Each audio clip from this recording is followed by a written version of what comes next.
Hey everybody, Josh Collacchi here once again at RotoCurve.com, here to discuss Week 10 cash game picks on FanDuel. Coming back from recent weeks, we discussed this every week. We have had a decent run. Mentioned some good picks last week as well, but it's another week. That's the best part about daily fantasy sports. It's a new thing each and every week in football, and let's get right into these cash picks for Week 10. At quarterback, the two guys I'm targeting are Drew Brees and Andy Dalton. Of course, Brees has returned to quarterback one status in the last 2 weeks, notching 78.68 FanDuel points. Now, that's absurd because on FanDuel, it's really tough to score a ton of points at quarterbacks with just 4 points per passing touchdown. You get 0.04 points for every 25 or for every passing yard. So for a guy to have that many FanDuel points, it's going to take him a lot of production. That's exactly what Brees has done. This week, in Week 10, he faces the Washington Redskins, who've allowed 2 passing touchdowns in each of their last 3 games. They've actually given up multi-touchdown games in 5 of their last 6 to opposing quarterbacks. So Brees has been very good lately, and he has a really good matchup against the Washington Redskins, and he's one of the highest volume passers in the NFL. What I mean by that is every game you see him throwing 35 to 40 passes, pretty much guaranteed, and he has the upside of getting into the 45, maybe even 50 passing attempts. So you're looking at a guy that throws a lot in a cash game. That's exactly what we want to see, and I think he's worth paying for if you have the opportunity to do so in your cash games.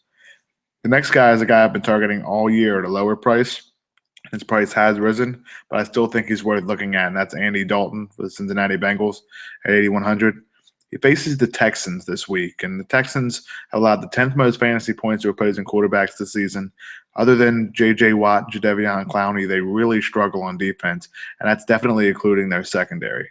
And if you look at the fact that they've allowed the 10th most fantasy points to opposing quarterbacks, it could be a lot more because a lot of teams tend to run on them when they have the lead in the second half. Dalton's price has finally risen over 800, which we were 8,000 as we've discussed. But considering the fact that he's thrown multiple touchdowns in 6 of 8 games this season, he's reached 18 FanDuel points or more in 7 of his 8 contests. He's one of the safest options at quarterback, and that's something you need on FanDuel because if you have a quarterback that doesn't get a touchdown or 2, you're really going to be behind the curve, and that's exactly what we want to prevent you from happening, which means why Dalton is my second quarterback this week if you do want to save them some money from Brees. Moving on to running back, D'Angelo Williams. He was a star last week, and I like him again this week at just 7,600 against the Cleveland Browns. Williams' ownership could be through the roof this week. Obviously, we always talk about recency bias in fantasy sports, and especially in daily fantasy sports. That's exactly what happened last week with his massive game of, I believe, close to 40 FanDuel points, which is just absurd. Now, this week, in the good matchup, he's going to make for a top play. But the one thing I wanted to discuss is just how good he has been as a starter.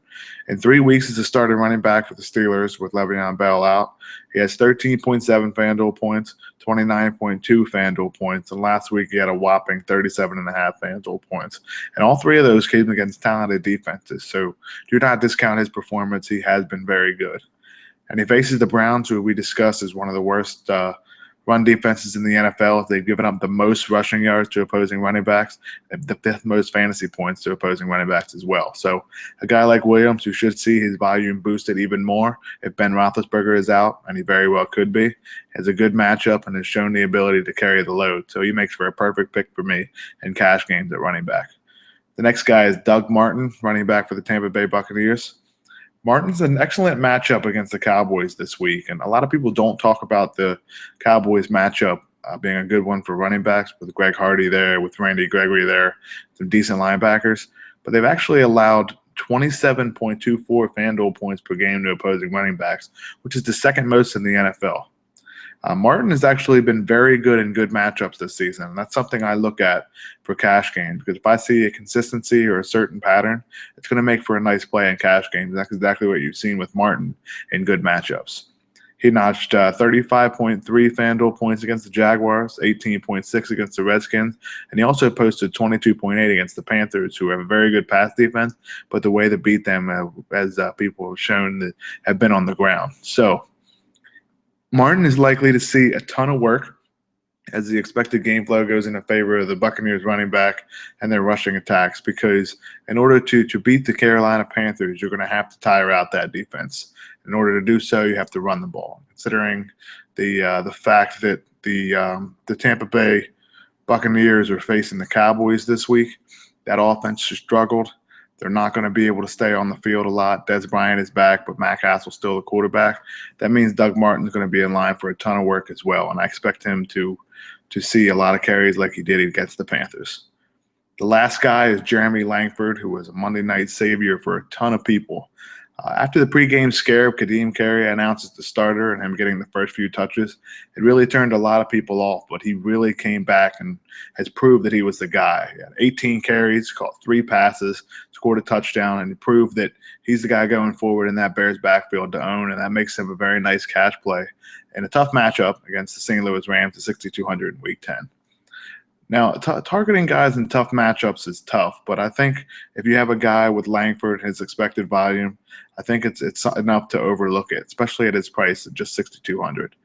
The Rams have an excellent defensive line, one of the best defensive tackles in all of football, and Aaron Donald. They still have Robert Quinn and Chris Long, who have been hurt, so if those two are out, it boosts Langford matchup a little bit. But I think considering the fact that he catches the ball out of the backfield as well as a former wide receiver, it gives him a top safety blanket for value. And at just 6,200, you can't beat that, especially considering his value. Moving on to wide receivers, there are 3 guys that I really like this week, and you're not going to have to break your bank to get all 3 of them in your lineups. Of course, last week was the week that a lot of people had Julio Jones and Antonio Brown, and even some had Odell Beckham in there as well. You don't have to spend that much money to get my top 3 receivers this week, and the first one is Alshon Jeffrey. Jeffrey's price is an upper mid-tier receiver at 7,600 on FanDuel, but he has all the makings, all the stats, and all the future opportunities as a wide receiver 1, as a top wide receiver in FanDuel and DFS. What I mean by this is in 4 games this season, he's been targeted 53 times. That's huge because targets equals opportunities, and of course, opportunities equal fantasy points for the most part. In these games, he saw 11, 11, 15, and 16 targets, and he's cashed in on a lot of them. This week, he faces the Rams, who have been excellent against receivers this season. But that being said, you have to dig into a little bit deeper to the matchups, and this is what I found.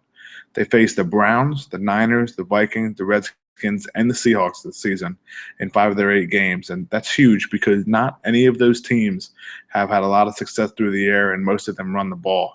So considering the Rams have been good, that matchup is a little bit flawed. In the 3 games that they face against passing offense, they allowed 16 catches for 143 yards to receivers against Pittsburgh, 9 for 159 and 2 touchdowns to Green Bay, and a massive 20 for 253 against Pittsburgh again. So the one thing to look about that is that matchup is not as good as you would seem to think, and considering Jeffrey's volume and his targets, it makes for an excellent top play and cash game for Week 10. Next guy is Allen Robinson, who has a top-tier matchup against the Baltimore Ravens. Ravens have given up the second most FanDuel points to opposing receivers this season. And considering that Robinson has been one of the top wide receiver 1s, considering his price all season long and a good matchup, it's definitely going to give him a chance to reach value this week. As we talked about before in the matchup, Baltimore has allowed 7 touchdowns in the last 3 weeks.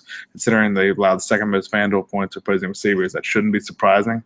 But 7 touchdowns in the last 2 weeks is absurd, especially considering that Robinson is the number 1 receiver for Jacksonville. He should see a ton of red zone targets, and his size should be able to be enough to catch a touchdown pass, with the upside to do 2 as well.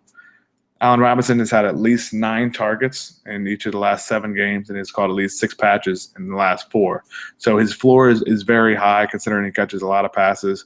He notches a lot of yards as a deep threat as well, and considering his size and the struggles the Ravens have had in the red zone against receivers, it gives them a good opportunity to reach value at just 7,500 on FanDuel. The last guy is Crabtree, who's a guy, this is, I believe, the 3rd straight week I've discussed him, and he's reached cash game territory pretty much every week now.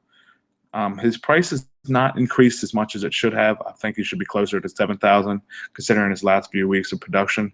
But at just 6,400, he's a nice bargain this week in cash games.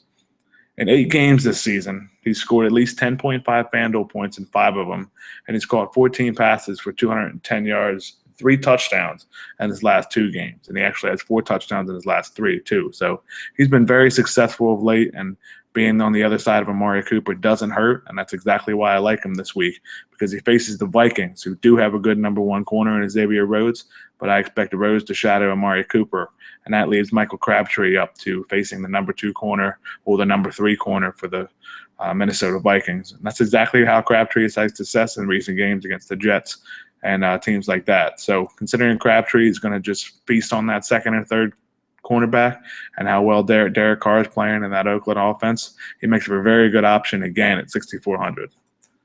Moving on to tight end this week. And, of course, Rob Gronkowski's there, so if you can afford him, be sure to put him into your lineups. But I do like some 2 other options at tight end cash games, which is a bit rare. Jordan Reed's the first guy I want to look at, and he has an excellent matchup. He's been very consistent, and I think that makes for a good pairing of traits to put in your cash game. So if you didn't want to spend that much money on Gronkowski, I think Reed's an excellent selection. He's played in 6 games this season, and he has had at least 9.3 FanDuel points in 5 of them. He's caught at least 5 passes in all but 1 game this season. He has a great matchup against the Saints, who we saw last week just allowed 12 catches for 153 yards and 3 touchdowns to the Titans. They've allowed the most FanDuel points to tight ends this season, and considering that Reed is the top target for Washington, it makes him a very interesting option. Now, for tight ends, it's really odd to see guys with, a lot of targets, and that's exactly where Reed has been. He has 6 or more targets in each game, 54 combined targets, and just the fact is that if your guy is targeted that much, at just 5,800 in a good matchup, it makes for a perfect cash game play. Now, if you didn't want to go that route, maybe you're not a fan of the Redskins passing game, or you don't think that game flow is going to go the way that it seems to be or the way it's expected to be, Greg Olsen makes for another excellent play this week as the Panthers' top receiving option for Cam Newton. Olsen has received 69 targets in 8 games, which is a huge number for tight ends. It's really a huge number for anyone, but considering he's a tight end and at just 6,300, it makes for another good option because he's turned a lot of those targets into catches. He faces the Titans, who have allowed 12 FanDuel points per game to opposing tight ends this season, which is among the most in the NFL. And we just talked about that. There are not many tight ends that receive the work in the passing game like Greg Olsen or Jordan Reed. So consider that both of these guys, if you don't want to pay up for Gronkowski, because they're both going to see the amount of targets that Gronkowski sees, but they probably won't be able to turn the production. But considering they're about $2,000 or $2,500 cheaper, both of them make for excellent options in cash games. That brings us to the end of our cash game video for this week. Thanks for watching. And as always, be sure to give us a thumbs up so we can continue to bring you analysis each and every week at RotoCurve.com. And as always, RotoCurve.com has a ton of free tools, analysis. There's a forum open with a ton of great players, and everybody likes to share information. So be sure to go over there and check everything out. It's all free. And as always, let's make this week and every week a profitable one in NFL DFS on FanDuel. Good luck, everybody.